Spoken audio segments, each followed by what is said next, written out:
अगर आपने अभी तक द ब्लैंक पेज ऑफिशियल को सब्सक्राइब नहीं किया तो सब्सक्राइब ज़रूर कर लीजिएगा और बेल आइकन को प्रेस करिएगा ताकि आपको हमारा हर नया जो एपिसोड है उसका नोटिफिकेशन मिलता रहे। यहूदी हजरात दुनिया में सबसे ज़्यादा जिस शख्सियत को नापसंद करते हैं उसका नाम है हिटलर।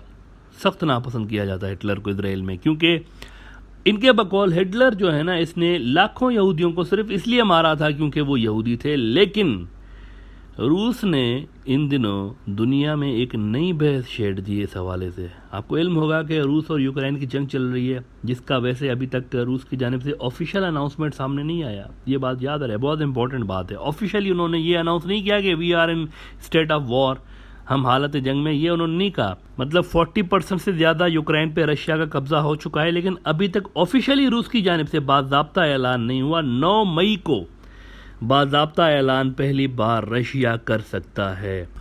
अब 9 मई को ही क्यों ऐलान करेंगे, that I will explain in a moment. लेकिन पहले ज़रा हिटलर का चैप्टर देख लेना।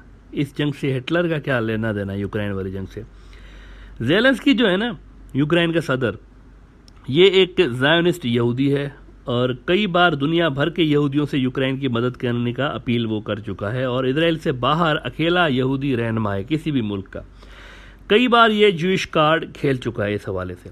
अब रूस के वजीर खारजा, उनके जो फॉरेन मिनिस्टर है, उसने कहा है कि भाई ये जो नाज़िफिकेशन की तो बात हो रही है, लेकिन ये जो हिटलर था, अब ये रशियन फॉरेन मिनिस्टर ने कहा है कि ये जो हिटलर था ये खुद भी तो यहूदियों में से था। मतलब कितनी खौफनाक बात है। ये कह रहा है वो हिटलर खुद भी तो यहूदियों में से था, मतलब उसकी भी तो जूइश रूट्स हैं।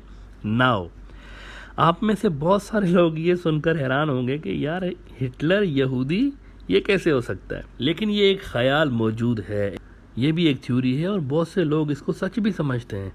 इसी कॉन्टेक्स्ट में रशियन फॉरेन मिनिस्टर ने ये बात की थी। मतलब आप अगर जूइश ब्लड लाइन की वजह से ज़ेलेंस्की को सपोर्ट करना चाह रहे हैं, रशियंस बोल रहे हैं इजराइलियों को कि अगर आप जूइश ब्लड की वजह से ज़ेलेंस्की को सपोर्ट करना चाहते हैं तो भाई हिटलर का भी तो ताल्लुक यहूदियों से था। अच्छा, ज़्यादा पुराना वैसे हिटलर का ताल्लुक यहूदियों से नहीं था। हिटलर दूसरी या तीसरी नस्ल था अपने ख़ानदान की जो कि कन्वर्ट होकर ईसाई बने थे। मतलब कोई उसका दादा या परदादा यहूदी था, वो कन्वर्ट हुआ था और उसके बाद ये दूसरी या तीसरी नस्ल इसकी थी हिटलर की, जो कि बताते खुद बहरहाल ईसाई था। लेकिन उसके पीछे बैकग्राउंड में उसके जो, अगर आप उसकी जीनियोलॉजी को ट्रेस करते हैं तो वो यहूदी निकलता है पीछे से। तो इस थ्योरी को रशियंस ने दोबारा बहस का मौजू बना दिया हुआ है दुनिया के अंदर और इस वक्त बड़ी बहस हो रही है इसके ऊपर कि हिटलर भी यहूदी था, तो फिर ये कैसे ज़ेलेंस्की को सपोर्ट कर रहे हैं यहूदी होने की वजह से।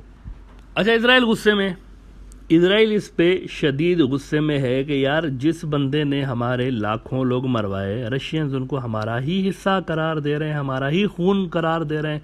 इजराइल का एक बहुत बड़ा न्यूज़ आउटलेट है हार्ड्स, इन्होंने बड़ी कमाल की बात लिखी है। वो कह रहे हैं कि इत्तू लावरव the bountiful conspiracies about Hitler's Jewish bond.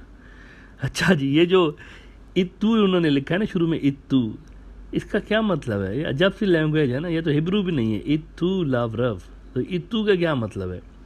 एक इंटरेस्टिंग इसके पीछे स्टोरी है बुनियादी तौर पर। देखें, रोम का ये जो एंशंट रोम था, बहुत बड़ी सल्तनत थी। इसके अंदर एक बड़ा पावरफुल शख्सियत इसके अंदर पैदा हुई थी, उसका तारीख़ में ज़िक्र मिलता है, बड़ी मशहूर शख्सियत है। ये इनका किंग भी था, जनरल भी था, उसका नाम था जूलियस सीज़र। बहुत इसके कारनामे आपको मिलते हैं हिस्ट्री के अंदर। एक बड़ा दिलेर किस्म का इनका जनरल था।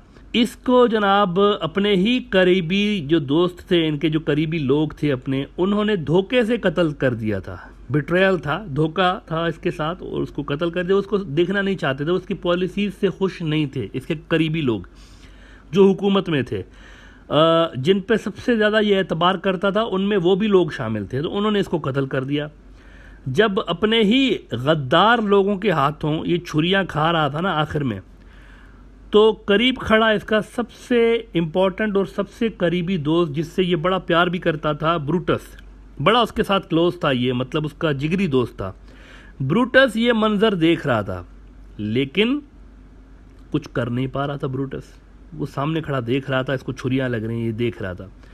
अच्छा, ये ब्रूटस जो था 24 घंटे इसके साथ रहता था, जहाँ सीज़र जाता था इसके, सीज़र अक्सर अपनी जो सलाह होती थी, सलाह मशवरा इसी से करता था, ब्रूटस से ही कर रहा होता था। ब्रूटस इसको सलाहें भी देता था। तो जब इसको छुरियां पड़ रही थी तो ब्रूटस वहाँ पर खड़ा जनाब ये मंजर देख रहा था। आखिर में जब सब ने खंजर वंजर घोंप के हट गए और इधर उधर हो गए तो ये सीज़र तड़पने लगा, और जब ये तड़प रहा था तो ब्रूटस जो था, जो दूर खड़ा देख रहा था, वो करीब आया इसके और बड़े प्यार से इसको गले लगाता है अपने दोस्त को। लेकिन फिर आस्तीन में छुपे खंजर से वो भी पे दर पे ज़ोर से वार कर देता है सीज़र के ऊपर। आखिरी जो खंजर था ना, आखिरी जिसकी वजह से उसकी मौत हुई, वो खंजर उसको, सीज़र को, उसी के जिगरी दोस्त ब्रूटस ने मारा था। और जब उसको वो खंजर लगा आखिरी, उससे जनाब सीज़र की आंखें हैरत से फटी की फटी रह जाती हैं। और मरते वक्त उसने वहाँ जो आखिरी जुमला कहा वो हिस्ट्री में कैद हो गया, हिस्ट्री में महफूज हो गया। उसने आखिर में मरते मरते कहा था, इन अ स्टेट ऑफ डिसबिलीफ, कि इतू ब्रूटस, मतलब कि ब्रूटस तुम भी, यू टू। तो इतू का मतलब है कि यू टू, तुम भी इस साजिश में शामिल थे मेरे खिलाफ। तो यहाँ पर इजराइल का जो अखबार है, सबसे बड़ा अखबार है उनका गालिबन, ये हैरत का इजहार करते हुए लिख रहे हैं कि इतू लावरव, तुम भी, रशियंस कह रहे हैं कि सबसे बड़ी एंटीसेमेटिक जो हैं वो तो यहूदी खुद हैं। वो स्टेट ऑफ डिसबिलीफ में है वहाँ का मीडिया कि यार ये इतना आगे निकल गए हमारे खिलाफ, रशियंस के, हमें, हमारी जो फाउंडेशन है, जो हमारी आइडियोलॉजी है, उसके ऊपर ही इन्होंने हमला कर दिया।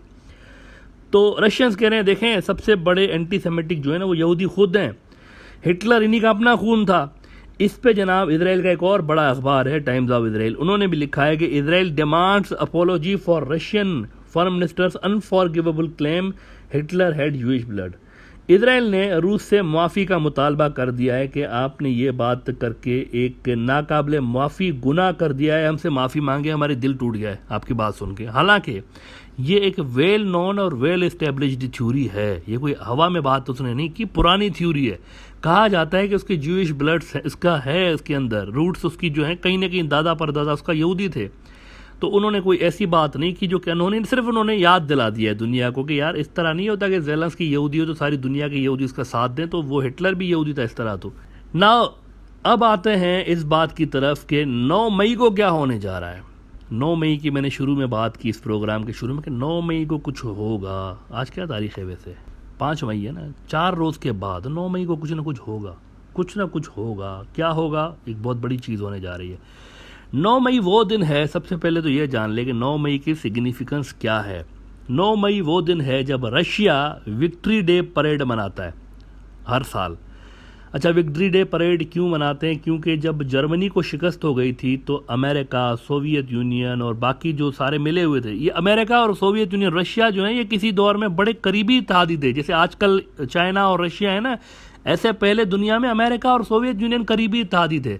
लेकिन फिर जब वो जर्मनी डाउन हो गया और दूसरा जो इनका विरोधी ब्लॉक था वो गिर गया और ये जीत गए, तो उसके बाद ये आपस में लड़ पड़े दोनों, कोल्ड वॉर हुई इनके बीच में। तो ये विक्ट्री डे इसीलिए रशियंस मनाते हैं कि जब जर्मनी को शिकस्त हो गई, जो कि अमेरिका, सोवियत यूनियन इनके खिलाफ था, बाकी भी इनके इत्तेहादी थे, और हिटलर जो था वो हार गया था, और हारने के बाद हिटलर ने आखिर में खुदकुशी कर दी थी। तो उस दिन को ये विक्ट्री डे के तौर पर मनाते हैं कि हमारा दुश्मन जो था वो मर गया है, तो हम जीत गए, तो सारा कुछ। अब चूंकि यूक्रेन वाली जंग का आगाज़ अभी तक ऑफिशियली नहीं हुआ, रूस ने बाज़ाब्ता जंग नहीं छेड़ी अभी तक, यूं समझें कि उनके हिसाब से, रशियंस के हिसाब से इनफॉर्मल जंग चल रही है, टुक टुक चल रही है। रशियंस फुल फोर्स यूज़ नहीं कर रहे अभी तक, उन्होंने पूरी ताकत इस्तेमाल ही नहीं की। लेकिन वेस्टर्न ऑफिशियल्स कह रहे हैं कि ये होने जा रहा है। एक दुनिया का बहुत बड़ा न्यूज़ आउटलेट, इन्होंने खबर लगाई है जनाब के western officials thinks Putin may formally declare war on Ukraine on May 9th, Russia's Victory Day, making his special military operation bloodier. अगर ऑफिशियली अनाउंस कर देता है तो क्या होगा? ऐसे ही सिर्फ ज़बानी कलामी बात होगी? नहीं, इट्स नॉट अ सिम्बोलिकल। ये बहुत बड़ा प्रॉब्लम क्रिएट करेगा अगर वो ऑफिशियली इसको अनाउंस कर देता है, क्योंकि फिर रशिया अपनी रिजर्व जो उसकी फ़ौज है, जिसकी तादाद लाखों में है, इसको भी अनलीश कर देगा, लॉन्च कर देगा, जो कि अभी तक रशिया के अंदर मौजूद है। एक एक्टिव फोर्स होती है जो कि इस वक्त लड़ रही है उनकी, लेकिन एक रिज़र्व फोर्स भी होती है जो कि बहुत बड़ी तादाद में होती है, वो रिज़र्व में पड़े रहते हैं। अगर वॉर अनाउंस हो जाती है ना तो रिज़र्व फोर्स एक्टिव हो जाती है। अगर वो इसको ऑफिशियली अनाउंस कर देगा तो इस वक्त जो तादाद है रशियन फोर्सेस की यूक्रेन के अंदर, ये 2-3 गुना बढ़ सकती है। इसी तरह से जो किलिंग्स की जो वहाँ पर लोग मर रहे हैं वो भी 2-3 गुना ज़्यादा बढ़ सकते हैं। इसी तरह उनकी जो इलाका जो उनके अंडर में आया हुआ है वो भी और ज़्यादा बढ़ जाएगा। तो अगर उसने ऑफिशियली अनाउंस कर दिया ना तो फिर ये बड़ा मसला हो जाएगा यूक्रेन के लिए भी और वेस्ट वालों के लिए भी, और ये जंग ज़्यादा ब्लडी हो जाएगी। हालांकि रशियंस ने इन बातों को डिनाई किया है, उसको रिजेक्ट किया है। जैसा कि राइटर्स ने खबर लगाई है कि Kremlin dismisses speculations Putin to declare war on Ukraine on May 9। लेकिन मैं इसको सीरियसली इसलिए नहीं ले रहा हूँ क्योंकि जब ये जंग शुरू नहीं हुई थी तो आपको याद होगा कि ये बड़ा लाइटली बातें करते थे। आपको याद होगा इनकी जो फॉरेन मिनिस्ट्री की स्पोक्स पर्सन है उन्होंने तो वेस्ट वालों का वो तो मतलब मजाक उड़ा रही थी कि आप रोज़ाना डेट देते हैं कि रशिया आज हमला करेगा, आज कर देगा, सारी डेट्स एक साथ दे दें ताकि मैं अपनी महीने की छुट्टियां अनाउंस कर दूं, मतलब उस हिसाब से बना दूं, अपनी जो छुट्टियों का प्लान है उस हिसाब से आपकी डेट्स को देख के बना दूं। तो ये पहले भी डिनाई कर रहे थे कि नहीं हम नहीं घुसेंगे यूक्रेन के अंदर, लेकिन घुस गए थे। तो यहाँ भी इनका ये जो डिनायल है ना कि हम अनाउंस नहीं करेंगे ऑफिशियली, इसको वॉर डिक्लेयर नहीं करेंगे, वेस्ट वाले इस पर ज़्यादा भरोसा नहीं कर रहे। बहरहाल जी अभी तक रूस ने इसराइल को भी रेगेड़ दिया है और उस पॉइंट पे उन्होंने इसराइल को हिट किया है जिसको वो सबसे ज़्यादा इस्तेमाल करते रहते हैं, यानी कि विक्टिम कार्ड, कि हमारे लोग लाखों लोग मरे, हमारे साथ ये जुल्म हुआ। इसी चीज़ को बुनियाद बना के ही तो उन्होंने फ़लस्तीन की ज़मीन को जो उन्होंने कब्ज़ा किया उसको जस्टिफाई करते रहते हैं कि हमारे लोग मरे। अब मुसलमान कहते हैं भाई तुम्हारे लोग मरते हैं यूरोप में, मारता एक जर्मनी का बंदा है, कब्ज़ा तुम आगे करते हो फ़लस्तीनियों के ऊपर, ये कौन सी लॉजिक है? लेकिन वो कहते रहते हैं कि भाई हमारे बहुत सारे लोग मरे तो फिर हमने ये फ़लस्तीन की ज़मीन हमें मिली है। तो इस तरह अलबत्ता रशिया ने इस पॉइंट को हिट किया है कि वो जो जिन्होंने आपको मारा था वो खुद भी यहूदी था, उसके ब्लड उसके अंदर जो था वो यहूदी ब्लड था, यहूदी नस्ल था। So this is something very important. 9 मई को नज़र रखिएगा, 9 मई की डेट बहुत इंपॉर्टेंट है। और अगर रशिया ने ऐलान कर दिया ना तो ये जंग बहुत ज़्यादा ख़तरनाक हो जाएगी यूक्रेन वाली।